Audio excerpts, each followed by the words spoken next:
बलूचिस्तान में बारिशों ने तबाही मचा दी। हरनाई में पिकनिक मनाने जाने वाले सैलाब की लपेट में आ गए। बिफरा पानी कई गाड़ियां बहा ले गया, कई जाने गईं, जबकि कई अफराद को बचा लिया गया। खवातीन और बच्चों समेत मुतादिद अफराद लापता हो गए। वजीर दाखिला बलूचिस्तान कहते हैं कि इमदादी सरगर्मियां जारी हैं। वजीर आला बलूचिस्तान ने जाँ बहक अफराद की वुरसा के लिए इमदाद और जख्मियों के फौरी इलाज की हिदायत की है। सीएम साहब ने फौरन रेस्क्यू टीमें भेजने की हिदायत कर दी है और जो लोग फौत हुए हैं उनके लिए कंपनसेशन का अनाउंस किया है और जो जख्मी हैं उनको क्वेटा पहुंचाया जा रहा है और बेहतरीन तबी इमदाद उनको की जाएगी, तबी सहूलियत दी जाएंगी और अगर हमें कराची भेजना पड़ा या किसी और सूबे में भेजना पड़ा हम उन जख्मियों की बेहतरीन से बेहतरीन केयर करेंगे इंशाअल्लाह। उधर शाह नूरानी और सारोना में बारिशों के बाद नदी नालों में तुग़यानी आ गई है। शाह नूरानी जाने वाले ज़ायरीन की 20 गाड़ियां पानी में फंस गईं।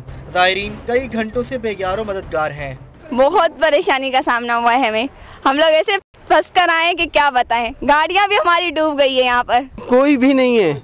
जो पुलिस वाले रात को खड़े होते हैं वो भी रात को खड़े हुए नहीं थे। हमें तो बहुत परेशानी, सुबह से हम धक्के लगाते आ रहे हैं गाड़ी पे। खाने पीने का तो सुबह से ही मसला बेचारे बहुत से बंदों ने खाया नहीं है। सैलाब में फंसे ज़ायरीन खुद गाड़ियां धकेल कर निकालने की कोशिश कर रहे हैं, मगर इंतजामिया की जानिब से कोई दिखाई नहीं दे रहा।